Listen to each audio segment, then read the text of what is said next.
It's 6:35 right now. Now, what happened in Orlando early Sunday morning was way too close. We ask the question all the time when big news stories happen, could something like that happen here?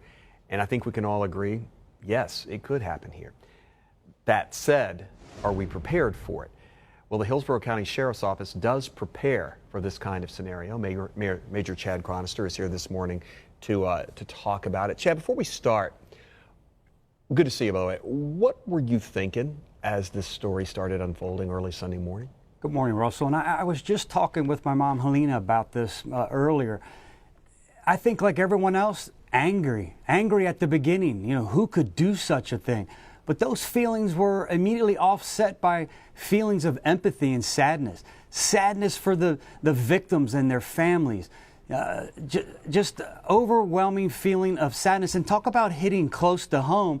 Christopher Sanfelice, who lives right here in Carrollwood. Talk about being close to Tampa Bay. I know you trained for it. We've done stories about it. You let me even do a story with you about it one time, but I want to work backwards before we get to it. What happens when that first 911 call comes in that there's been a mass shooting or a casualty situation?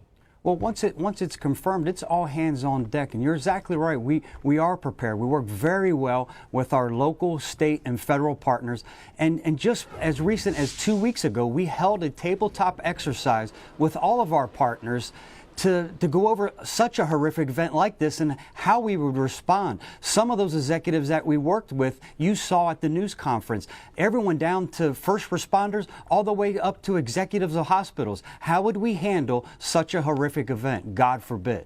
You get there, and I guess for those of us who aren't in your business, we wonder why, especially in this Orlando situation, why didn't they go in immediately and do something? But you can't, can you? You can't. You have to realize, you have to assess the situation. Every single person, they had to hold officers back who wanted to go in, but you have to gain some type of intel. Is it one shooter, two shooters? Who's the good guys? Who's the bad guys? You know, what kind of crossfire? Last thing you want is people killed by friendly fire. So a lot to examine, a lot to process, a lot to go through, and we couldn't be more proud of our fellow brethren in Orlando and how they handled such a response. And can you, a bunch of more of empathy goes out. Imagine what they had to see, that horrific scene. You know, that's some things seen that no one should ever have to see.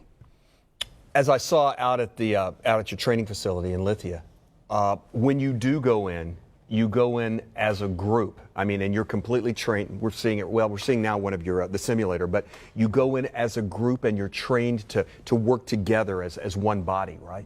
It's an overwhelming force to stop that threat as quick as we can. That's it. That's the main priority, is to stop that threat as quickly as we can. And then for those people who are in there, I mean, we talked about this a few times, we even talked about it this week. If you're in a situation like this, you try to get out as best you can. If you can't get out, you hide. And worst case scenario, you try and fight. Great advice, and the latter, no one used to talk about that. But if you have, at that point, you have nothing to lose. Fight, try to do something about it. But we are prepared here in the Tampa Bay area. Look at the Republican National Convention, how well we all work together here in Tampa. And God forbid something like this ever happen. And I'm not saying this to scare anybody, Russell, but it's not anymore a matter of if, it's when. And I say that not to scare anyone, but to make sure that we all remain vigilant. If someone sees or hears something that's not right, that sounds strange, please, I implore you on behalf of all of us, bring it forward. And again, I've said this numerous times, no one will ever be upset that if it turns out to be nothing. We will be grateful and thankful that it was nothing. Great advice. Chad, I know this was hard today. Thanks for talking about it, and appreciate it. See you, man, okay? Have a great day, everyone. You too, man. Thank you. Think of some of the warning signs they saw with this shooter, and how people are going back now and thinking, if I'd only said something. All right, there.